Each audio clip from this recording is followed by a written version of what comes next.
네, 오늘 두 번째 시그널픽에서는 안철수 국민의힘 의원 모시고 자세한 얘기 나누겠습니다. 어서 오세요. 네, 안녕하십니까. 네, 반갑습니다. 의원님 오늘 모셨는데 저희가 관세 협상이 타결이 됐다는 소식이 전해져서 그 얘기부터 좀 짚으려고 하는데요. 일단 관세가 제대로 협상이 안 됐으면 25%인데 15%로 타결이 되었고, 그리고 이제 트럼프 대통령이 밝힌 내용에 따르면 우리 정부가 3,500억 달러 투자, 그리고 LNG에 대해서는 1,000억 달러 정도를 구매할 예정이다라고 밝혔습니다. 결과 좀 어떻게 보셨나요? 잘 된 협상 같으세요? 저는 조금 아쉬운 협상이라고 생각합니다. 왜 그러냐면 우선 첫 번째로는 우리나라 경제 규모가 일본에 비해서 절반도 안 됩니다. 예. 그러니까 사실은 어떻게 보면 우리가 절반 정도를 내는 게 맞다고 저는 생각하거든요. 네. 그러니까 일본과 똑같이 그냥 이렇게 기계적으로 했다는 말은 시간에 쫓겨가지고 그냥 일본에 그냥 그것을 따랐다 이렇게밖에 되지 않고요. 그리고 또 우리나라는 경제 규모도 작은데 오히려 방위 분담금이라든지 미국의 최신식 그런 여러 가지 무기 체계라든지 네. 이런 것들을 많이 구매하고 있지 않습니까? 예. 이런 것들은 하나도 고려가 안 됐다. 그래서 이게 왜 이런가 하고 원인을 따져보면 저는 한덕수 권한대행이 이제 그 대통령 권한대행을 물려받았을 때 네. 여당 야당이 합해서 맨 먼저 해야 됐을 일은 한덕수 이 권한대행이 바로 이 관세 협상에 들어가게 해야 된다. 그래서 빨리 그리고 또 오랜 시간 충분히 논의를 거쳐야지 예. 우리가 정말 몇 퍼센트라도 일본보다는 관세를 낮출 수 있었다고 저는 생각을 하는데 네. 문제는 민주당에서 바로 탄핵을 시켜버리지 않았습니까? 그랬죠. 그래서 오히려 우리나라가 전 세계에서 거의 제일 늦게 된 이유가 바로 거기서부터 시작이 됐습니다. 그래서 어떻게 보면 지금 현재 여당인 민주당이 이것은 책임이 굉장히 크다. 네. 저는 그렇게 말씀드립니다. 자세한 내용이 공개되지는 않았는데 일단 아까 이제 그 대통령실의 브리핑 내용을 들어보면 농민단체에서 가장 우려가 컸던 쌀이나 소고기 같은 경우는 개방 품목에 포함이 되지 않았다 이런 얘기를 좀 하고 있거든요. 이 정도면 이제 국내 여론은 좀 잠재울 수 있을 거라고 보시나요? 저는 긴장을 늦출 수 없다고 봅니다. 아, 이게 완전히 이게 끝난 건 완전히 아니다. 끝나서 이렇게 트럼프 정부 앞으로 4년 내내 이게 유지가 될 것인가? 예. 아니면 또 갑자기 또 우리가 그 전에 사실은 공개하지는 않았지만 비밀리에 약속했던 2차 조치를 이제 취할 거다. 이런 말이 갑자기 나오게 되면 어떡하겠습니까? 예. 이게 지금 끝까지 결과가 더 나올 때까지는 지켜봐야 될 것 같다. 2주 안에 이 대통령이 이제 미국으로 넘어가서 백악관에서 한미 정상회담이 좀 열릴 것 같아요. 예. 여기서도 뭔가 좀 후속 조치랄까? 좀 매듭을 짓는 그런 얘기가 거기서도 나올 수 있는 거겠죠? 예, 그렇습니다. 그래서 그때 정말 확실하게 해야 될 것이 이것이 최종안이다. 예. 내지는 더 좋게로는 다시 한 번 더 면밀하게 검토해 보니까 한국이 지금 미국에 대해서 여러 가지로 투자도 사실은 많이 하고 그 다음에 여러 가지 방위 분담금들도 제대로 내고 있으니까 네. 지금 협의된 15%보다는 조금 더 줄일 수 있다. 이런 결론까지 이끌어내면 그건 더 우리에게 좋은 일이겠죠. 예. 미국 현지에서도 이따 브리핑이 있다라고 하니까 이제 좀 양국의 어떤 브리핑 내용을 좀 잘 조합을 해서 정리를 해봐야 될 것 같아요. 예. 국내 얘기로 좀 돌아와서 이재명 대통령이 어제 이런 얘기를 했는데 과도한 경제 형벌로 기업 활동이 위축되지 않도록 TF를 가동하겠다. 그래서 배임죄에 대해서 좀 완화해 줘야 된다. 이런 취지의 얘기를 했어요. 근데 그 전날 얘기란 걸 보면 산업재해에 대해서는 그걸 일으킨 기업에 대해서 엄청나게 좀 강한 제재를 가할 수밖에 없다라는 얘기도 했고 상법 개정안이나 노란봉투법도 일단 그 상임위에서는 통과를 시킨 상태잖아요. 예. 그러다 보니까 이게 대통령 말만 들으면 기업들을 조금 더 풀어주겠다는 것 같고 그 이후의 정책들은 또 반기업적 성향을 띠고 그럼요. 있고 그러니까 지금 뭘 현재 믿고 가야 될지 모르겠어요. 법인세도 오히려 올렸지 않습니까? 네. 대주주도 사실 요즘 주식 10억 가진 사람을 대주주라고 보지는 않거든요. 그나마 50억 정도 되는 대주주의 기준조차도 더 내려버려가지고 네. 지금 민주당 지지자분들 중에서도 굉장히 불만이 지금 게시판에 많이 떠 있습니다. 그러면은 이게 좀 의도적으로 대통령은 좀 이제 친기업적인 멘트를 하고 당에서 내는 이제 법안이나 이런 것들은 좀 반기업적 느낌을 띠고 의도적으로 좀 언밸런스라고 봐야 될까요? 아니면 좀 갈팡질팡입니까? 어떻게 해석을 해야 글쎄요, 될까요? 뭐 자세한 내용은 내부에서 회의를 같이 안 해봐서 모르겠습니다만 과연 친기업이라는 것에 대한 정책이 정말 정확하게 정립이 되어 있는가? 네. 저는 여기에 대한 의문을 좀 던집니다. 예. 약간 더 깊게 제가 들어가서 말씀을 드리면 지금 여러 가지 그 정책 안 중에서 이런 게 있죠. 기업이 사내유보금이 많을 때 그것을 배당을 주게 되면 거기에 대해서 여러 가지 혜택을 주겠다. 뭐 이런 말도 있지 않습니까? 네. 근데 그건 철저하게 단기 투자자 시각입니다. 정말로 우리나라 코스피를 지금보다 훨씬 더 높여서 5천까지 하게 하려면 기업이 가진 그런 사내 유보금들을 그냥 일반 주주들에게 나눠주고 그러면 처음엔 조금 올라갔지만 다시 그냥 그대로 그 자리에 머무를 겁니다. 네. 그것보다는 오히려 새로운 신기술에 투자를 하게 하는 거죠. 그리고 인센티브를 주는 거죠. 네. 그래서 새로운 신산업, 미래산업을 발전을 시키고 그러면 산업이 발전되고 일자리가 생기고 그래서 결국은 그 결과로 코스피가 5천이 될 수 있습니다. 네. 그런데 이런 장기적인 그런 시각을 가지지 않고 무조건 너무나도 단기 투자자 시각으로 단기 투자자들이 좋아하실 만한 일들만 네. 집중해서 한다면 결코 우리는 그 코스피 5천 시대를 맞이하기는 힘들다. 그렇게 말씀드립니다. 예. 알겠습니다. 최근에 이제 전당대회 당대표 후보로 나오셨고, 내란 특검과도 약간의 좀 이걸 신경전이라고 봐야 될지 특검 얘기를 좀 해봐야 될 것 같은데, 예. 내란 특검팀이면 결론적으로는 안철수 의원이 출석 의사가 없으신 것 같아서 더 이상 출석 요구를 하지는 않겠다라고 얘기를 했거든요. 근데 안철수 의원께서는 국민의힘을 내란 정당으로 낙인 찍으려는 의도다라고 하면서 이제 참고인 조사 요청에 대해서 좀 불쾌함을 나타내셨어요. 예, 그렇습니다. 예. 특검이 좀 정치적 의도가 있었다라고 보시는 걸까요? 그러니까 현역 의원 중에서 정말 아무런 관련이 없는 저부터 부르는 걸 보고 저는 이건 정치적인 의도가 있다고 그렇게 판단할 수밖에 없었습니다. 제가 말씀을 끊어서 죄송한데 특검에서 설명한 이유는 이런 거였거든요. 내란 특검이 뭐 여러 차례 거부권도 행사되고 뭐 이랬습니다만 2차 표결 때 보면 의원님이 좀 홀로 내란 특검에 찬성을 하셨었잖아요. 예. 그래서 좀 불러서 여러 가지를 좀 여쭙고자 했다 이런 얘기를 하던데 예, 예. 네. 그거에 대해서도 좀 동의를 못 하시는 걸까요? 그러니까 사실은 내란 특검에 제가 찬성했던 이유는 예. 혐의가 있는 사람들에게 집중을 해서 원래 그렇지 않습니까? 검찰이 멀쩡한 사람들 불러서 먼저 조사합니까? 오히려 혐의가 있는 분들을 불러가지고 거기에 대해서 아주 세밀하게 이렇게 조사를 하는 게 그게 수사의 기본 원칙이죠. 예. 근데 오히려 맨 먼저 저를 부른다는 거는 그냥 전체적인 정황들에 대해서 이렇게 보고 그 중에서 어떤 뭐 죄를 뒤집어 씌울 만한 그런 건수들이 있는지를 먼저 파악하는 그런 의도라고 보거든요. 예. 그래서 저는 이게 정치적인 의도가 있다 이렇게 판단한 겁니다. 예. 어쨌든 이제 특검에서 더 부르지는 않을 것 같습니다만 이걸 가지고 의원님과 권성동 의원 간에 난데없는 이제 하남자 하수인 공방이 좀 벌어졌어요. 이제 권성동 의원 얘기는 이런 것 같아요. 내란 특검에 뭐 찬성을 해놓고는 문자 한 통을 받았다면서 호들갑을 떤다. 그러면서 여의도의 대표 하남자다라고 했는데 그랬더니 의원님이 체리 따봉 사진 올리시면서 또 하수인 이러셨잖아요.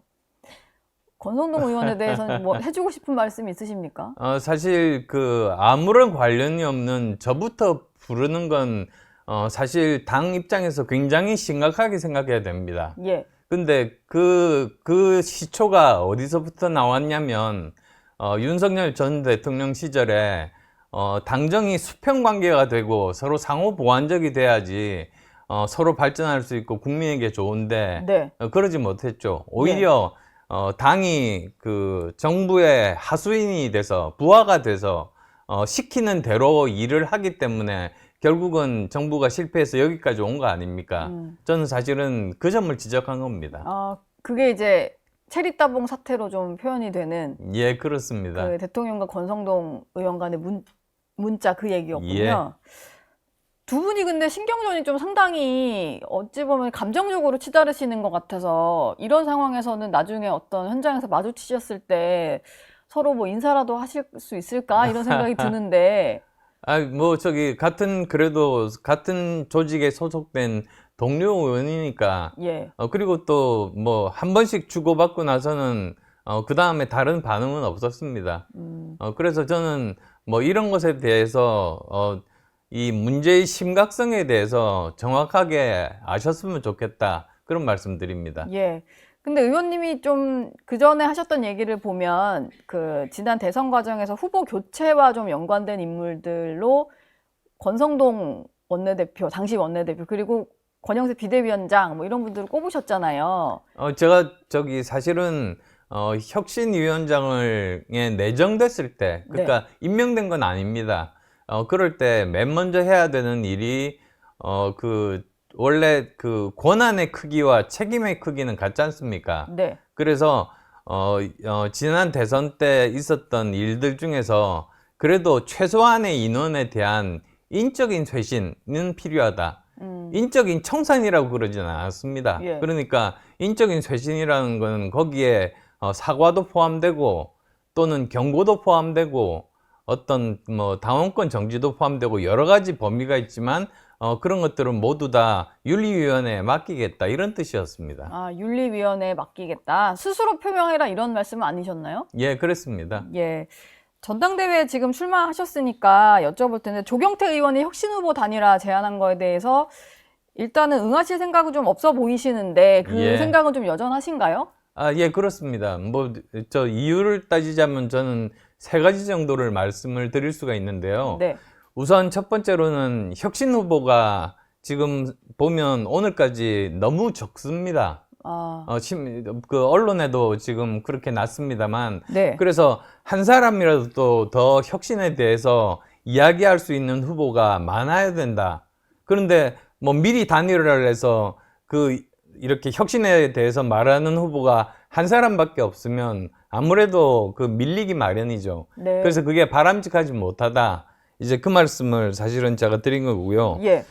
두 번째로는 결선 투표가 있지 않습니까? 네. 그래서 결선 투표가 있다는 말은 결국은 시청자들이 혁신 후보들 중에서 어떤 혁신안이 더 가슴에 와닿고 실질적으로 당을 변화시킬 수 있는지를 판단해서 그 후보에게 표로 단일화를 해줄 겁니다. 그러니까 뭐 거기에 대해서는 저는 뭐 그렇게 크게 걱정하지 않고 있고요. 예. 그 다음에 또 세 번째로는 네. 오늘까지 그 후보로 등록을 받습니다. 그래서 후보 등록이 아직 안 끝난 상태거든요. 그렇죠. 오늘까지죠. 예. 그래서 사실은 그런 주장은 후보 등록이 끝나서 후보들이 확정이 됐을 때 또 뭐 주장할 수도 있는 말이기도 한데 네. 너무 시기가 빠르다. 이렇게 말씀드리겠습니다. 의원님이 좀 SNS 글을 올리신 걸 보니까요. 최고위원 접수 현황과 예상 출마자들에 대한 우려가 좀 크신 것 같아요. 예, 그렇습니다. 보니까 계몽령 최고위원, 윤어게인 청년 최고로 구성된 지도부가 세워지면 어떻게 되겠냐 이런 얘기를 하셨는데 예, 뭐 조금 전에 사실은 거의 예. 한 시간 정도 전에 올린 것 같습니다. 네, 그 얘기를 좀 다시 좀 해주실 수 있을까요?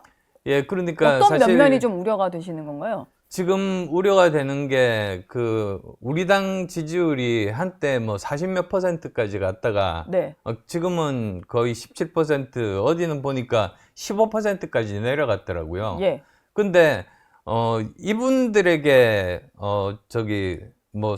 소구력이 있다면 이상한데 이분들에게 이제 귀에 꽂히는 계몽령 또는 계엄 옹호 그것만 이렇게 주장을 하다가는 결국은 내년 지방선거에서 우리는 필패할 수밖에 없다. 네. 85%의 국민들이 반대를 하고 있기 때문에. 예. 그래서 가능하면 그 혁신에 대해서 말하는 후보가 많아지고 계엄은 잘못됐다고 이렇게 스스로 고백하는 후보들이 많아져야 우리 당이 다시 개혁되고 이제 등 돌린, 심지어 당원분들까지도 등을 돌린 합리적인 보수 세력까지 네. 다시 우리를 쳐다보고 신뢰하면서 다시 예전의 지지율을 되찾아서 내년에 해볼 만한 지선을 치를 수 있다, 그런 뜻입니다.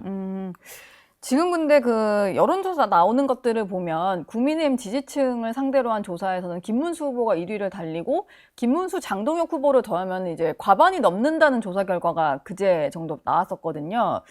당심도 아예 무시할 수는 없고 이게 예. 정당이라는 게 당원들 중심으로 돌아가야 되는 것도 사실 맞잖아요. 그러면 이걸 너무 그건 극우다. 윤어게인은 이제 뭐 민심과 동떨어졌으니까 안 된다라고 하는 게 당원들한테 좀 안 먹히고 있다라는 생각도 좀 들어서. 아니, 지금 현재로서는 예. 아직 그 전당대회가 시작을 하지 않아서 많은 합리적인 보수 세력들이 그 여론조사에 응하지를 않고 있습니다. 예. 그래서 그 결과로 아마 뭐 그런 예비조사라고 제가 말씀드릴게요. 네. 예비조사에는 나타나는 것 같은데 예. 점점 이제 8월 22일이죠. 그러니까 이제 전당대회가 이제 이제 종반전에 가까이 올수록 그런 부분들이 우리 당을 지키기 위해서 합류할 것이다. 저는 그렇게 생각을 하고 있고요. 네. 그렇게 돼야만이 사실은 건강한 정당으로 거듭이 나고 그다음에 경쟁력 있는 정당으로 거듭이 날 수 있지 않겠습니까? 아마 오늘일 것 같은데 장동혁 의원이 전한길 씨를 비롯한 좀 보수 유튜버들과의 어떤 대담을 할 것 같아요. 김문수 후보도 검토를 하고 있고 날짜도 아마 잡힌 것 같습니다. 예. 두 분은 전혀 이렇게 선을 긋거나 그런 행보를 하지 않고 모두 다 품어야 된다는 행보를 하시는데 좀 어떤 얘기를 해주고 싶으신가요? 그 두 사람에게. 그러니까 뭐 아까도 말씀드렸지만 지금 현재 우리 당 지지율이 15%인데 지금 어떻게 보면 그 15%만 보고 이야기를 하는 그런 꼴이거든요. 네. 그렇게 해서 내년 지방선거를 치르면 정말로 필패입니다. 사실 이번에 그 당대표는 어떤 사람을 뽑아야 되는가 기준은 하나입니다. 예. 내년 지방선거에서 단 한 사람이라도 지자체장이라든지 네. 지방의원들을 당선시킬 수 있는 사람을 뽑아야 되겠죠. 네. 그리고 저 같으면 뭐 모두 다 아시겠습니다만 저는 계엄과 탄핵으로부터 자유로운 사람입니다. 그리고 또 계속 그 혁신에 대해서 말이 아니라 행동으로 이렇게 보여드린 그런 사람이기 때문에 저는 충분히 자격이 있는 후보고 그런 점들을 이제 22일 거의 이제 종반전으로 치달으면서 많은 분들이 이제 참여하게 되고 인정을 해 주실 것이다. 그렇게 생각합니다. 예. 전한길 씨가 당권 주자들에게 공개 질의서를 보내겠다라고 했잖아요. 원래는 네. 이제 윤석열 전 대통령과의 절연을 할 건지 뭐 이걸 묻겠다라고 했는데 추가로 내용을 좀 더 여쭤보니까 친한파에 대해서 출당 조치를 할 것인지도 묻겠다라고 합니다. 이 내용 좀 어떻게 들으셨나요? 그거는 굉장히 부적절한 그런 주장입니다. 그러니까 뭐 어떤 파를 이렇게 내치겠다 이런 말은 사실은 뭐라고 할까요? 당에서 사실 금기시돼야 되는 그런 말이거든요. 그러니까 뭐 제가 사실은 미리 와가지고 앞에서 토론하는 것을 좀 들었었는데요. 장해찬, 박상수 두 분이요? 예. 네. 근데 뭐 그분들 말씀에 저도 동의하는 바가 어떤 주장에 대해서 이 주장은 잘못됐다 이렇게 서로 논쟁을 하는 건 굉장히 건강한 정당의 모습인데 어떤 개파 무조건 나가라 이런 것들은 굉장히 적절하지 않거든요. 네. 근데 바로 지금 뭐 당원이 정식으로 됐다고 볼 수 없어요. 왜 그러냐면 지금 현재 서울시당 윤리위원회에서 심사를 하고 있는 중이기 때문에. 네. 근데 그런 분이 오히려 정식 당원이 된 지 꽤 세월이 지난 분들을 나가라고 하는 게 말이 됩니까? 이거에 대해서도 만약에 실제로 질의서가 간다면 당 지도부 차원에서 좀 조치할 필요가 있다라고 보시는 걸까요? 예, 저는 그거 이렇게 배포하는 것 자체를 저는 금지해야 된다 이렇게 생각합니다. 질의서 보내는 것 자체를. 네, 지금 현재 생각해 보시면 윤리위원회에서 심사를 받고 있는 사람이 또 다른 행동을 하는 걸 그냥 이렇게 허용하는 것이 그건 윤리위원회 아마 규정 같은데도 저는 맞지 않다고 생각합니다. 시간이 많이 흘렀는데 마지막 질문을 하나 드리겠습니다. 그 한동훈 전 대표가 불출마 선언하시기 전에 이루어진 만남이기는 한데 예. 두 분이 이제 따로 이제 만나시는 장면이 노출이 되고 알려지면서 상당히 관심을 받았었잖아요. 근데 결과적으로 한동훈 전 대표는 불출마를 선언하셨고 두 분이 좀 지향하는 점이 좀 비슷해 보이시기도 해요. 계엄이나 탄핵 국면에서의 보여주셨던 행동이나 한동훈 전 대표가 그럼 전당대회 과정에서 뭐 안철수 의원님을 공개적으로 돕거나 뭐 그런 것도 저희가 좀 볼 수 있을까요? 뭐 글쎄요, 그거야 뭐 저는 알 수는 없습니다만 어쨌든 저는 최소한 우리 당이 개혁이 돼야 된다. 그래서 우리가 대중정당이 되려면 보다 더 많은 사람들을 끌어안으려면 그 계엄이나 또는 탄핵과 단절하고 예. 그다음에 그거 계엄을 일으켰던 윤석열 전 대통령 부부와 단절해야 된다. 네. 그리고 또 극단적인 의견을 가진 분들과도 단절을 해야 된다. 그런 점들을 강조를 해주시면 저는 그 말씀만 하셔도 네. 개혁파 의원들에게는 많은 도움이 될 거라고 생각합니다. 아, 그리고 제가 또 하나 좀 까먹은 질문이 있었는데 이건 좀 여쭤봐야 될 것 같아요. 아무래도 내란 특검에 의원님이 찬성하셨던 기억을 동료 의원들도 가지고 있을 것 같아서. 예. 근데 지금 보시면 내란 특검 수사에 대해서 좀 문제가 있다라고 보시는 거잖아요. 예. 민주당 같은 경우는 3대 특검을 종합적으로 대응하겠다면서 대대적으로 특위를 띄웠는데 만약에 당대표가 되시면은 의원들을 향한 이 수사에 대해서 좀 어떻게 대응하실 생각인가요? 저는 이 3대 특검에 대해서 가지고 있는 가장 중요한 원칙이 170일 기간인데 절대로 연장은 안 된다는 게 제가 가진 제일 중요한 점입니다. 왜 예. 그러냐면 네. 만약에 이 170일이 부족하다 그러면서 그 핑계로 170일을 더 연장을 하게 되면 바로 내년 지방선거에 지대한 영향을 미칩니다. 네. 그래서 저는 지금 현재 범죄 혐의가 뚜렷한 분에 대해서 수사를 하는 것에 대해서는 우리 당이 이렇게 막거나 뭐 그러지 말고 협조하고 대신에 분명하게 정치 탄압에 해당되는 그런 부분들에 대해서는 뭐 가령 이번에 저를 부르는 것도 마찬가지죠. 예. 아무런 관련이 없는 사람을 부르는 거니까요. 네. 그러니까 그런 것에 대해서는 강하게 저항을 해서 이제 170일이면 굉장히 긴 기간이고 네. 그 기간 동안에 뭐 120명의 검사, 500명의 수사관이면 아마 이제 모든 조사는 다 끝날 겁니다. 그런데 만약에 무리하게 이렇게 연장을 하게 되면 국민들의 공감을 얻지 못할 겁니다. 결국 우리가 기댈 때는 지금 의석도 부족하고 대통령 거부권도 없는 상태에서 네. 국민들밖에는 없거든요. 그래서 우리는 국민들의 민심에 따라서 민심을 얻기 위해 최선을 다해서 이 특검이 연장되는 것을 막아야 된다. 그게 제일 중요하다는 말씀 드립니다. 예. 알겠습니다. 지금까지 국민의힘 안철수 의원 모시고 얘기 나눴습니다. 오늘 말씀 고맙습니다. 네, 감사합니다. 저희 영상 많이 시청해 주시고요. 좋아요, 구독, 댓글, 알림 설정 꼭 부탁드리겠습니다.